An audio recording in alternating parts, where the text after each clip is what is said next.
So I think that this time we're in, that we've talked about, many of us for decades have been talking about and singing about peace on earth, peace on earth, peace on earth. The message that God is present here and now, the power of now, all the sacred teachings, the science of mind, the principles of unity. So much has informed us about the message that life, universe, God is present in all events, present in all events of our lives, is one of solid ground, and one not only to speak about, to think about, to pray about, to reflect on, but to embody. And in the times that we're in our own lives and in the lives of the world, there's no more auspicious time than now to actually be applying these our teachings. So it's what every sage and seer has taught before now, that peace and the presence of God is at hand, and that we're still prone, we're still have a tendency to go, what should they be doing? What should be happening? If only they would do that, if only they would do that, if only, what if they should, they shouldn't, I need, I want, instead of what can we individually do to have some effect on the whole? What can I individually do that will make a difference in my internal world, in the world of my own peace, that'll make a difference in the systems I'm in, the families, the organizations, the workplaces, the ministries, wherever I'm serving. And that we're going to have to break out of some of our own bondage in order to do this, that we're going to have to shake off, dust off of us this despair and inertia of 2,000 years of human beings doing what human beings do, and say, I've got to break out of that inertia enough that I can make another choice about something, that I can have a different idea about it, a different belief about it. And it's no little thing to break out of some of this bondage that we're in. So I just put out another book called Presence and Potential. And the subtitle of this is Experience Your Higher Self and Live in Wholeness. And these are things that I have been practicing for decades. And somebody already sent back in the book, well, if you've been practicing it for decades, why are you in the shape you're in? And it's like, well, it's not a tick box exercise. This is a direction for life, a way to go towards something, not to check something off as having done it. So I hope you're inspired today by some of these ideas that come from this, and what seeds I'm going to plant in my own life today, and what seeds I'm going to plant through my living this today that's going to make a difference in my own life, in the lives of the circles that I have direct access to, and the lives of the greater circle of humanity, so that peace on earth is not just a notion or an idea. So I think about, I know some of you, and you're planting your own seeds, and I've witnessed you planting these seeds for decades now. So what will we plant today? So this is going to come down to how we are in every interaction. Every time we don't get what we want, every time somebody doesn't keep their word, every time we have a loss of a dream that we had, or something, for us to dust ourselves off, wash our hands, and then back up and surrender again to what will work, works, what won't work, what dies, so be it, what lives, so be it, and what can I do about the situation as it is. So there's real empowerment in this. So I'll put in the chat here in a little bit a link to the book. That's also, if you want the paperback, you can buy it, but I'm going to give you free today the PDF of the book. So you'll have the whole book. You can have it, just have it. And then if you want to purchase one, you can go purchase one. And it's on Amazon. It's also how the teachings go out in the world. And the first tenet out of this is how to define ourselves and stay connected with others. So this is then how can we grow ourselves up to have enough of a crucial conversation with someone that doesn't believe the way we believe. There's an organization called Braver Angels, and these are people that are polarized in their thinking, polarized in the way they believe, their philosophies, their religion, their politics. And they committed several years ago to come together monthly and have these crucial conversations so that we could better understand the polarization and the consequences of this polarization and what we could do in the polarization and the realities of that to even if we don't change our mind, even if we don't go over and believe the way they do, that we're willing to understand why they believe the way they do, where their belief systems are coming from, and the power in us, our empowerment and our responsibility to some degree to understand the other way of thinking, for example. So defining ourselves and being willing to understand where somebody else is coming from. The second one is to regulate our own anxiety. Now, this sounds simple. Like every sage and seer in history has told us to take a deep breath. Take 3 deep breaths, count to 10, like these very practical little things we can do before we fire off an email or before our head spins around twice to show them a thing or two about kindness.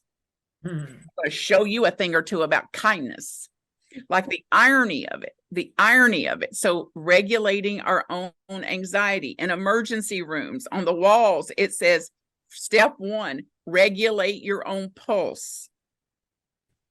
Before you try to do triage or help another person, regulate your own pulse. Get calmer here. Why on airplanes it says put your mask on first. So these are not little things. To pause, presence myself before I proceed. Pause, pray, then proceed. The third one is to keep a clear distinction between facts and feelings. Facts and feelings. So we could talk all day about just this one, any one of these, and even about the seeds I'm planting. Like last year, I bought 3 tomato plants that weren't cheap either. That were already potted because I love tomatoes. I love picking them. I love eating them. I put them in everything. I just eat them by themselves, just pull them and eat them like an apple. And I bought these 3 tomato plants, same kind, same size, same potting. I was so proud of these things. The most expensive, my mother is rolling over in her grave at how much I paid for these tomato plants, and put them out here to grow tomatoes. And one plant grew about 2 half rotten, half black on the bottom, half red on the top tomatoes. One grew about 6. Now they were 6 inches apart, same pot, same sunshine, same amount of water, same everything. And another one of them grew about 20 some tomatoes that didn't taste all that good either. So where's the problem? Where's the problem? That I believe life is going to respond to me according to my beliefs. That life's going to respond to me according to reciprocity. All the care I put into them, all the energy I put into them, all the water I carried them, all the love I gave to them, all the anticipation I gave, and 2 half rotten tomatoes from one, about 6 from another, 20 some from another one. So what are the facts here? And what are my feelings about this? So herein lies the power of the universe.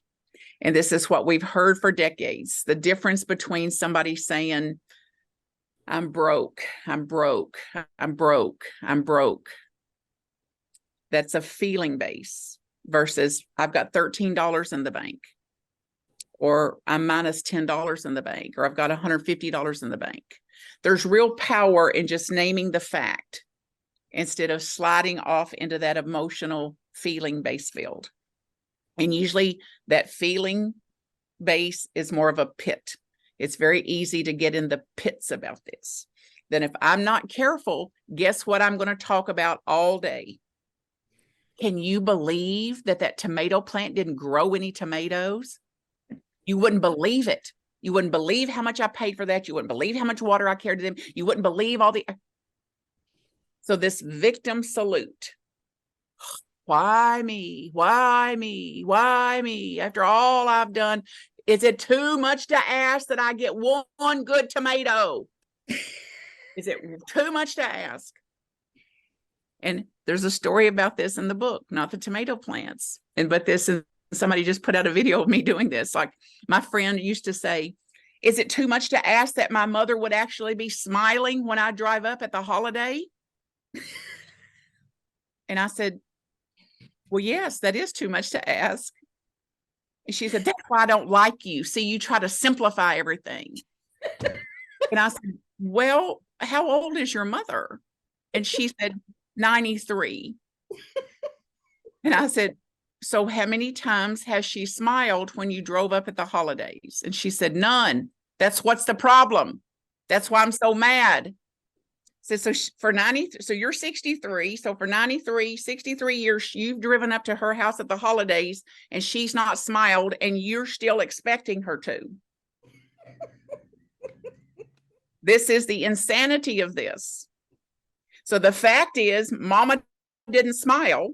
Woman wasn't smiling at the door at the holidays. The feelings are, she should, she better, I want her to, I need her to. After all I've done for her, she ought to. So then I've just put myself in hell. Instead of, I'm going to drive up and meet the woman that's been at the door for 63 consecutive years. I'm going to meet that woman. Or I'm going to drive up and meet the mother of my fantasy and get more and more invested in my fantasy. Mm-hmm. So any one of these little things. So yes, it's too much to ask. So it's like, today, are you going to give everybody a pass?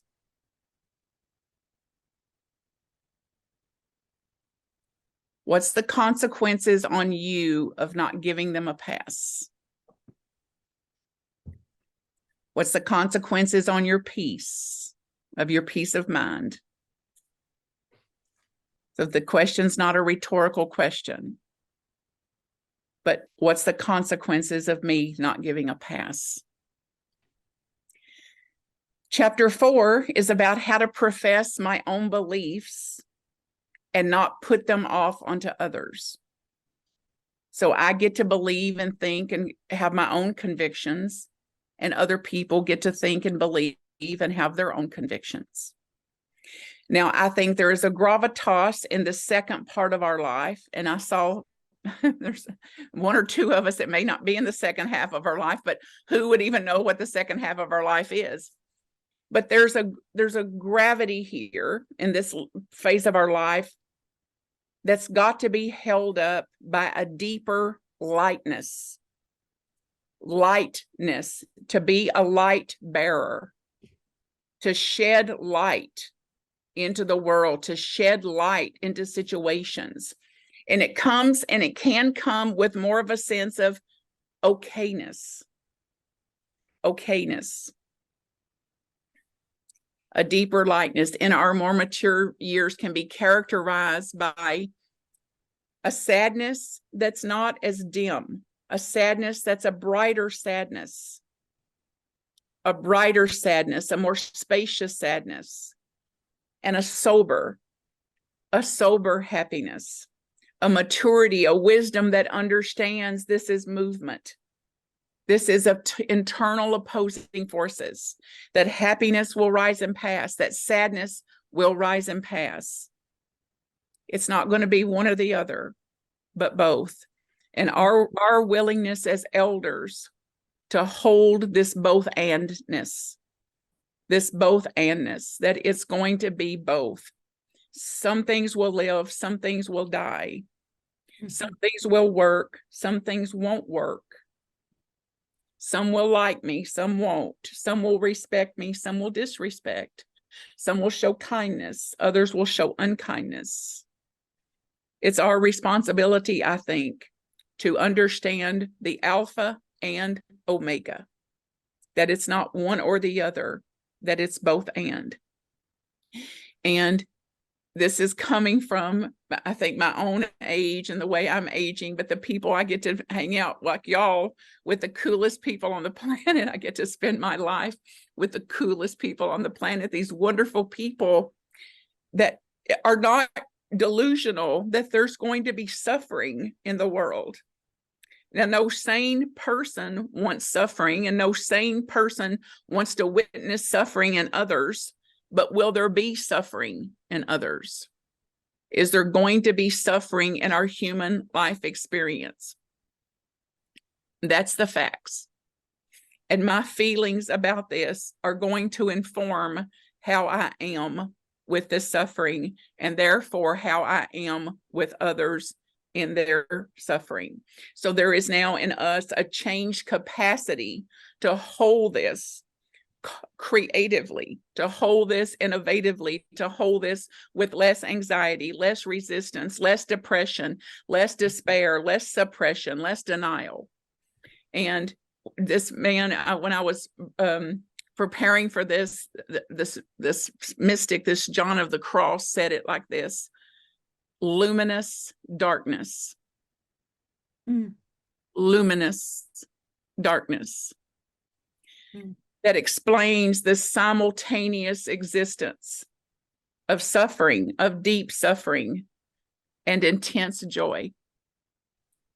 That was known and understood apparently in the saints and the mystics, and something that's impossible for some of us to even imagine or to hold. And even in being careful that our superiority complexes cause us to depart from this. You know, like if I spend that much money on a tomato plant and care for them, I'm certainly going to know how they're going to produce. And if I eat this and drink that and walk every day, I know exactly how my health is going to go. And it's like, loco. Loco. So it's going to go the way it goes. And how I am with the way it goes is where all my power is. That's where all my potential is, and where the call to presence certainly is. So then we're learning, I think, to withdraw our energy from certain things that do not make our tails wag, to withdraw our energy from things that cause us to get enmeshed in something or to stay at war with it or something like that. It's like they get a pass, I'm out. I just don't have the heart for this anymore. I don't have the stamina for this anymore. And I can't continue down this path and wonder why I'm exhausted, or wonder why I've worn myself out with something that I'm trying to change the impossible. So that, and we've heard it from every text we've ever read, that which we oppose determines the energy, and what we resist persists. What I resist persists. Whatever I'm opposing is draining off my energy, and it frames the way I'm seeing everything. And there's no way for me to have inner freedom and continue that battle. There's no way. So then practices like life requiring prayer and discernment and reflection and contemplation. These are not just theories. And until we do this, I was listening to Joe Dispenza yesterday on a podcast, and he said in the study of these people that had these breakthrough healings and things like that, that meditation, mindfulness was the key to all of it. This fact-based, what do they call it now? Results-based propositions they push forward. These are fact-based, that there's proof here in the pudding. And he said he was shocked that he had some people that told him that they used to just pray one time a day or twice a day. And during this study with him, they started praying 4 or 5 times a day. And he said, what in the world for? Like, why would you pray? And they said, because I had stopped believing. I had lost my peace of mind. I got anxious. So I used prayer as an antidote for that anxiety. I came out of my habit of praying in the morning, and I've clicked that off. Now I'm all done here. Versus I'm going to pray as much as I need to pray. I'm going to meditate as much as I need to meditate to make sure my energy and stamina and creativity and upper room seat of consciousness stays cared for. So just because one time a day worked for us for a decade or two, or because yoga may have worked for us a decade or two, I'm finding nearly on a daily basis now, the practices that got most of us to this particular place in our life are not effective the way they were back then. So even though it was effective for us then, there's going to need to be some dialing up of the prayer, of the surrender, of the letting go, of the contemplation, or whatever in the world has ever made a difference to us. It's also a shift out of thinking about it like in our earlier days. And some of you may have not ever even followed the 10 Commandments. I remember hearing them as a kid and thinking, who can do it? Like, who in the world can do this? I couldn't find one person. I didn't know one person that was living the 10 Commandments. And then I could see all this interpretation. Well, it's not really that, as long as your intentions are pure. If it's not that, if it gets annulled or whatever. Like, oh my God, like, who made up this? Like, who in the world could ever do this? But it's like, okay, I'll do my best to lean toward the 10 Commandments. I'll lean toward the 10 Commandments and do my best to live into that without trying to evaluate and theorize about what it all meant. And then I'd find something like the Beatitudes that really spoke to me. And it's like, oh, this is doable. Be, new word, attitudes. Be, attitude. That was empowering to me. Like my attitude about this is going to change how I am with this. This is the kind of seeds that I will sow. So instead of back then, most of us was trying to define ourselves from others. We're more able now to look at what we have in common, even common losses and common suffering, common despairs, that we can find some relief even in our alikeness instead of this joy or celebration and how I'm so different than everybody, versus we have differences and we're not all that different. And I was watching a movie about a woman it's called Unforgiven, and it was Sandra Bullock. And it's a story about her getting separated from her little sister who she had raised to age 5. And there was a murder, and she ended up in jail for 20 years from that murder. And I don't want to spoil it for you, but she said her parole officer said to her, life out here is not like life in the yard, meaning in the jail, in the prison. And she said, life out here is just like life in the yard. The same thing that's going on behind those walls is going on out here, outside these walls. And it was so poignant to me for me to wake up to this. Like, this is the nature of the human. And that I've got to be careful then about how much I dwell in this, or exaggerate this. And the media is is made to magnify. Made to magnify. So I personally have to be careful about how much of that I entertain, how much I'm willing to do, and how much of the drama that I'm living in my own life, and how much responsibility I'm going to take for the drama I'm putting into my own life, and what the consequences of these dramas are.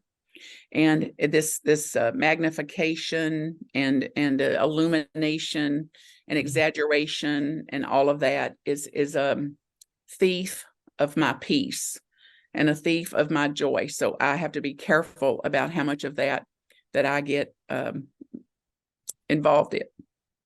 So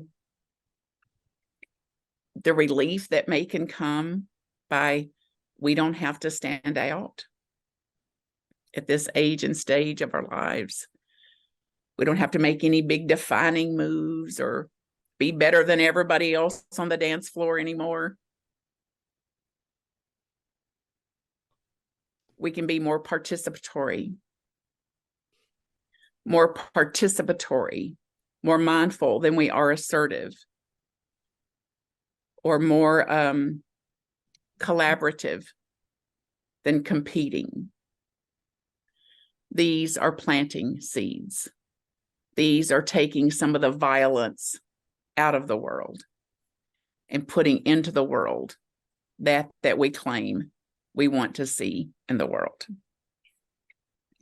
The other chapters in the book include not to demand or expect that others think and feel and feel and act like I do.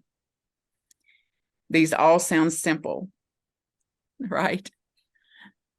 Like we may walk into a situation and go, who in the world set this up like this? I never would have done it like this. What were they thinking? This is not efficient. So we've got an opinion about everything and believing that our way is the best way. Our way is the right way. So what it would be like and what it would do for our hearts and what would it do for our well-being and our stamina to just back up from it here and there and go, I don't have to involve myself in this. So I led a group on Tuesday nights this month through Michael Singer's work called Untethered Living. And one of the practices, we took on a different practice each week. And one of them, well, I'll just give you all of them. One week we were practicing dialing back our preferences. So we have preferences for how things ought to go, preferences for people keeping their word, preferences for people being on time, preferences across the board. We have these preferences. So what's the consequence of you getting attached to your preferences? Hell is the answer. Hell, pure living hell. So it's like, okay, if I want less hell, less stress, I've got to dial back my preferences. They're still there. I can't help it. I can't help that I'm wired that way. And I do not have to put my preferences off onto the world or other people. So dialing back preferences, planting seeds, being the one in the room that can be less demanding, less willful, less opinionated, less stubborn, less righteous, less indignant than other people in the room. The second week was, whatever happens, my first step is going to be to willfully relax. Whatever happens. Step one, I'm going to will myself to relax. I'm going to presence myself, get some grounding, take a few deep breaths, and see what can happen with me in this situation if step one is to willfully relax. So think about this going forward. And a lady called yesterday and said, can you please work me in? I don't know what I'm going to do. I'm in a critical situation and I'm in a real panic. Can we talk for just a few minutes? and a neighbor had been over to her house that had a confrontation, a serious rage-filled anger kind of exchange. And when she left this woman's house, she went and opened all the gates where the animals were and left them open. So all of this woman's animals got out. And she had a very naturally a triggered response to this. And the first thing we did together was willfully relax.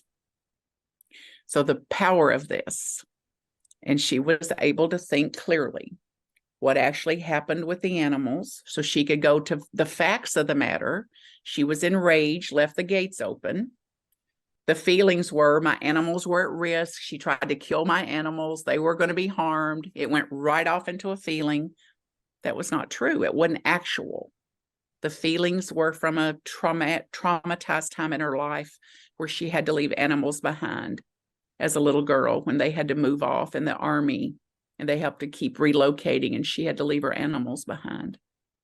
So it was a triggered response from that and how much care she has for these animals. So there's so much that we can get to, another world that exists when we can pause a little bit and put some relaxing in here. The other practice was when you pick up a piece of paper, if you see a piece of paper on the street or in the yard or wherever you are, to pick up the paper just for the sake of picking up the paper. Pick up the trash. Now, this is the difference between picking up the trash and cussing the fool that threw it down there. What kind of fool would litter like this? Didn't somebody teach you anything? So while we're claiming we want peace in the world, that's what we just put out into the world out of our response to this paper on the ground. So then it's reeling that in and saying, I'm going to pick up the paper, the trash, because it's in my integrity to do so. Not cursing who threw it out, not cursing their ways, not cursing at all, not putting more violence into the world. The other side of that is I'm going to pick it up as long as somebody notices.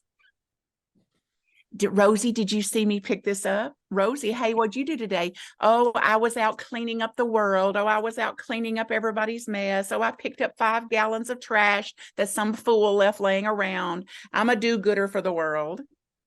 So this tendency to seek approval, to seek appreciation, to seek to be noticed, to seek applause, that will suck the very life out of us. And even if somebody gives it to us, the other side of that coin is our pain, because one day we'll lay out for them what we did today and they won't care, or they won't think it was all that. So it's like the pain and the pleasure of that. So picking up paper just for the sake of picking it up. No other reason in the world. Nobody to notice, nobody to tell. This random acts of kindness, these random acts that keep me in integrity with myself, that I get to sow the seeds in the world today based on what I want to grow in the world today. No more, no less than that. And to catch my own human tendencies that, it would be so nice if somebody could notice. Oh, it would be so nice if somebody would just appreciate me a little bit after all I've done. If they could just appreciate me a little, instead of like, that's for my healing. That part in me that's still seeking that love and approval and appreciation is the part of me that I've not met yet, that I've not healed.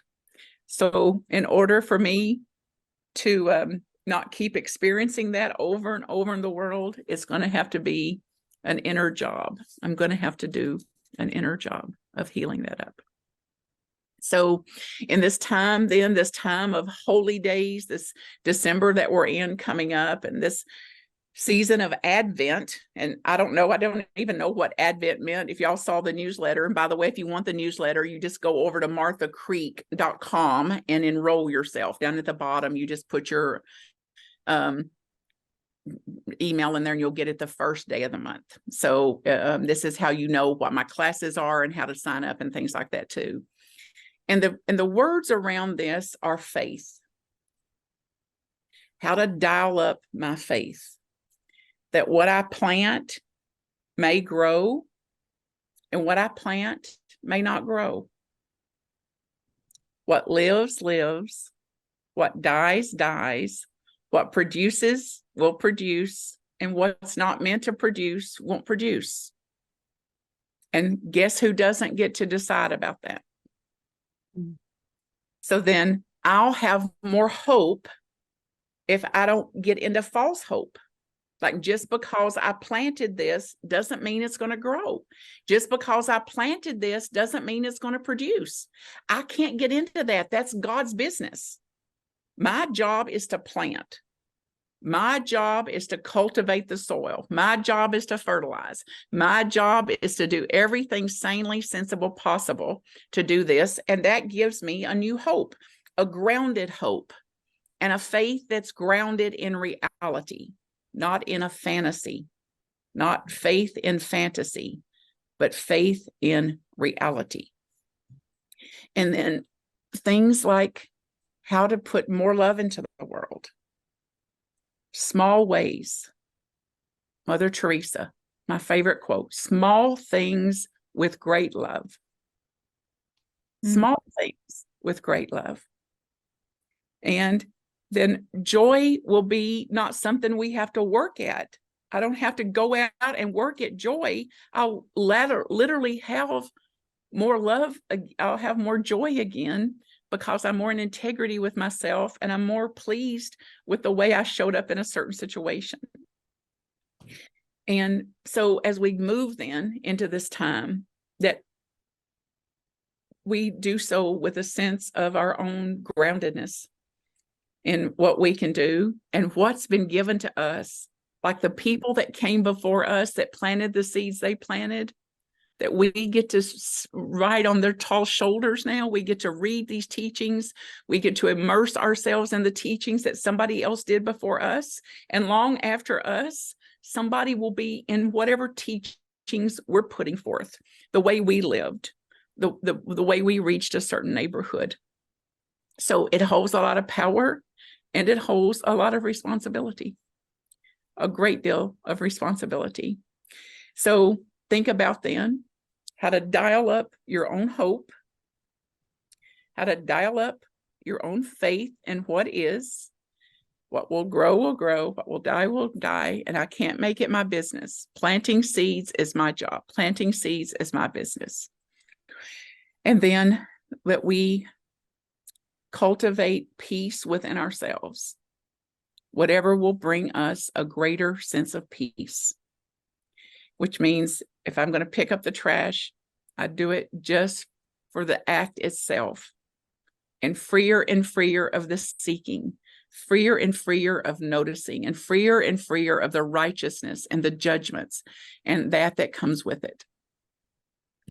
And then to look at what is it we can be, what is it can we do? So we can't do everything. And the poem I pulled to share with y'all is this, and it's from a man named John Rodell. And this is what it says. I can't make the world be peaceful. I can't stall tanks from roaring down roads. I can't prevent children from having to hide in bunkers. I cannot keep a madman from creating heartbreak in families. I can't convince the world to stop turning war into a video game. I cannot silence the sound of bombs tearing neighborhoods apart. I cannot turn a guided missile into a bouquet of flowers. I can't make a warmonger have an ounce of empathy. I can't convince diplomats to quit turning truth and dare as a game. I can't deflect a sniper's bullet from turning a wife into a widow. I can't stave off a schoolyard being reduced to ash and rubble. I can't do any of that. What can I do? The only thing I can do is love the next person I encounter. Love the next person I encounter with less conditions and less strings. To love my neighbor so fearlessly that it starts a ripple. To love so fearlessly that it starts a ripple that stretches from one horizon to the next. I can't force peace on the world. And I can become a force of peace in the world. I can. And I can become a force of peace on the world and a force of peace in the world. Because sometimes all it takes is a single lit candle in the darkness. A single lit candle in the darkness to start a movement.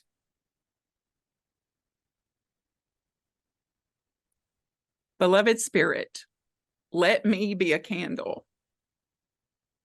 Let us be a candle of comfort on this world. Let us be a comfort, a candle and a comfort in this world.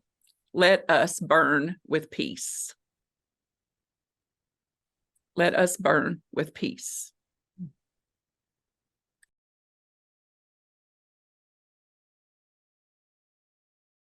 Can support you. Blessings.